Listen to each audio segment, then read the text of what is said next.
तो छत्तीसगढ़ लोक सेवा आयोग के द्वारा एक नई भर्ती का विज्ञापन आप सबके सामने है, जिसका हम सबको इंतज़ार था, जो कि छात्रावास अधीक्षक श्रेणी द का विज्ञापन है।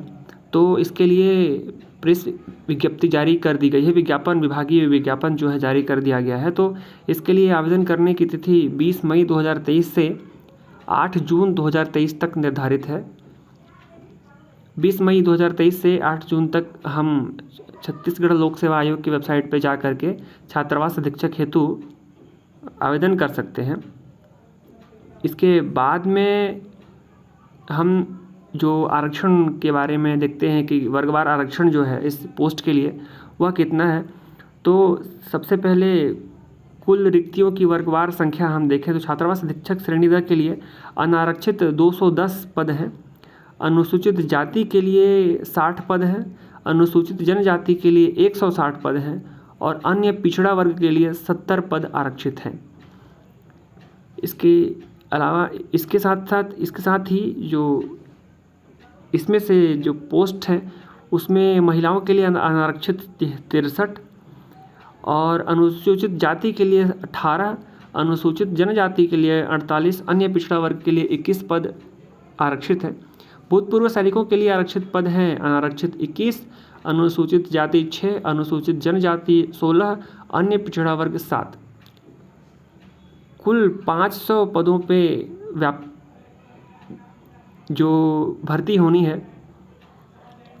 यह आरक्षण रोस्टर जो सुप्रीम कोर्ट में मामला चल रहा था उसके निराकरण के पश्चात जारी जो दिशा निर्देश हैं उसके आधार पर यह आरक्षण तैयार किया गया है। आइए जानते हैं सबसे पहले इसके जो निर्धारित शैक्षणिक अर्हताएँ हैं, सबसे पहले उसके बारे में जानते हैं। तो आवश्यक न्यूनतम शैक्षणिक अर्हताएँ जो छात्रावास अधीक्षक भर्ती परीक्षा के लिए हैं वह 12वीं की परीक्षा उत्तीर्ण होनी चाहिए और कंप्यूटर प्रशिक्षित को अधिमान्यता दी जाएगी। अधिमान्यता का आशय यह है कि कंप्यूटर ज्ञान प्रशिक्षित अभ्यर्थी को अधिमान्यता दिए जाने का आशय यह है कि प्रश्न पत्र में पूछे गए कंप्यूटर ज्ञान से संबंधित 50 अंकों के प्रश्न में से 50% अंक प्राप्त करना अनिवार्य होगा, यानी कि कंप्यूटर की दक्षता जो है यहाँ पे अनिवार्य है।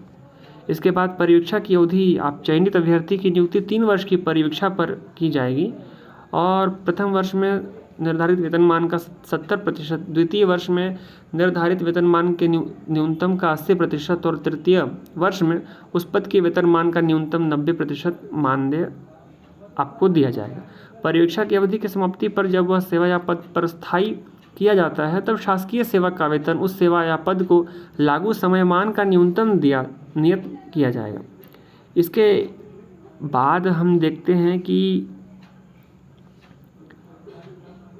इसमें जो निर्धारित आयु सीमा है वह क्या है। तो अभ्यर्थी की आयु सीमा 1/1/2023 को 21 वर्ष से कम तथा 35 वर्ष से अधिक न हो, यानी कि 21 वर्ष से 35 वर्ष के बीच में जो व्यक्ति आता है वह इस आवेदन हेतु पात्र होगा। और शिक्षित बेरोजगारों को के दृष्टिगत रखते हुए स्थानीय निवासियों की आयु सीमा में जो छूट 5 वर्ष की छूट होगी, यानी कि यदि आप स्थानीय निवासी हैं छत्तीसगढ़ राज्य के तो आपको 5 वर्ष की और छूट होगी, यानी कि 40 वर्ष तक के व्यक्ति इसके लिए आवेदन कर सकते हैं। और जो आरक्षण है, निर्धारित आरक्षण सरकार के द्वारा, उनके लिए जो निर्धारित आरक्षण है वो लागू होगा। छत्तीसगढ़ शासन के स्थायी या अस्थायी या कंटीजेंसी या संविदा पे कार्यरत कर्मचारियों की उच्चतम आयु सीमा 38 वर्ष तक रहेगी। यदि आप संविदा या किसी अन्य अस्थायी शासकीय संस्थान में कार्यरत है तो आपके लिए 38 वर्ष तक की छूट रहेगी। इसके बाद में हम ये देखते हैं कि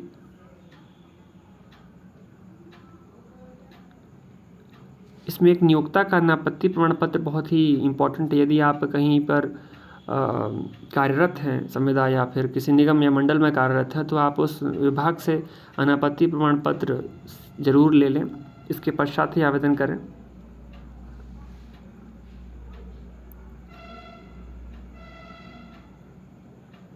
इसके बाद हम देखते हैं कि जाति प्रमाण पत्र यदि आप उस व्यवस्था में आते होंगे तो आप जाति प्रमाण पत्र इसमें संलग्न करेंगे तो आपको जो आरक्षण रोस्टर का आप जो है लाभ ले सकते हैं। इसके बाद में हम ये देखते हैं कि इसके लिए जो सिलेबस निर्धारित किया जा रहा है तो सिलेबस को हम एक बार देख लेते हैं। तो इस परीक्षा योजना जो है इसकी तो उसमें 150 अंक का परीक्षा यहाँ पे होना है और जिसमें से भाग 1 में वस्तुनिष्ठ प्रकार के प्रश्न होंगे जिसमें कंप्यूटर संबंधी सामान्य ज्ञान, हिंदी व्याकरण सहित अंग्रेजी, गणित, सामान्य ज्ञान, समसामयिकी, घटनाक्रम, खेलकूद, देश विदेश एवं छत्तीसगढ़ के सामान्य जानकारी तथा बाल मनोविज्ञान से संबंधित प्रश्न पूछे जाएंगे। भाग 1 के प्रश्न पत्र वस्तुनिष्ठ बहुविकल्प उत्तर प्रकार के होंगे। प्रत्येक प्रश्न के लिए 4 संभाव्य उत्तर होंगे जिनमें से किसी एक को आपको सही चयनित करना है।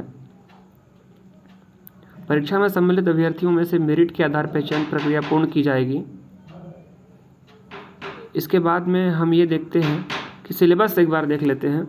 तो कंप्यूटर संबंधी सामान्य ज्ञान जो है वो उसमें सबसे पहले कंप्यूटर का परिचय होगा। उसके बाद कंप्यूटर के उपयोग, जैसे कंप्यूटर का उपयोग कहाँ कहाँ या किस लिए किया जाता है, इसकी सामान्य जानकारी पूछी जाएगी।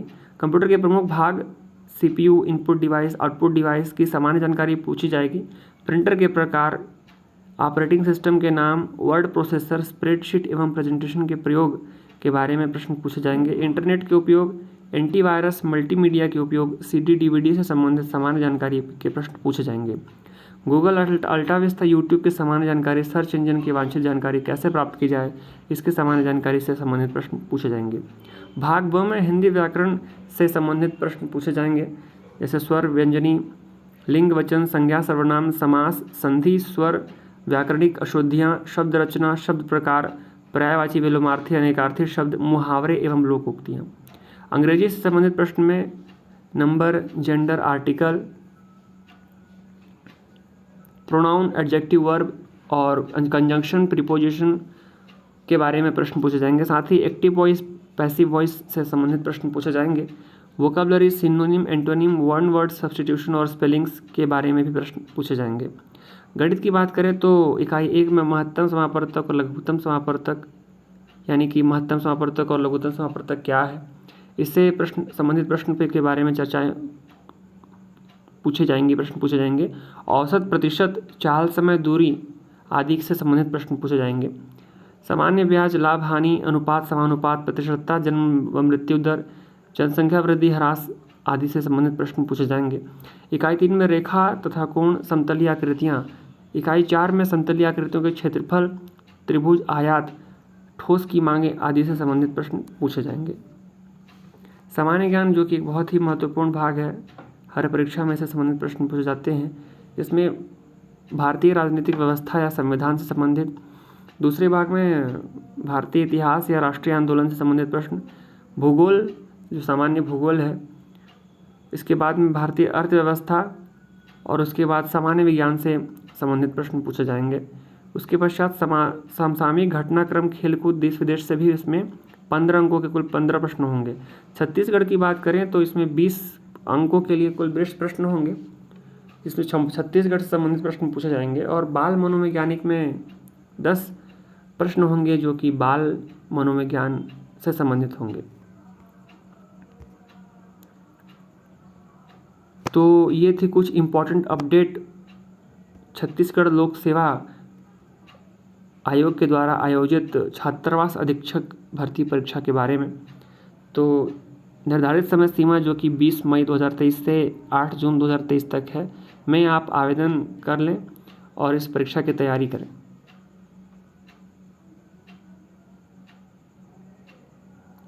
और इस प्रकार की इन्फॉर्मेटिव वीडियोस और भर्ती परीक्षाओं के आयोजन, विज्ञापन और परीक्षाओं की तैयारी से संबंधित सभी प्रकार की जानकारी के लिए इस चैनल को सब्सक्राइब कर दें। हम कम समय में और आसान भाषा में आप तक सीधे आपके मोबाइल फ़ोन में समस्त प्रकार की वैकेंसी की जानकारी इस चैनल के माध्यम से देते रहेंगे। इस चैनल को सब्सक्राइब कर दें और बेल आइकन प्रेस कर दें ताकि कोई भी नोटिफिकेशन, भर्ती विज्ञापन से संबंधित जानकारी मिस ना हो। धन्यवाद।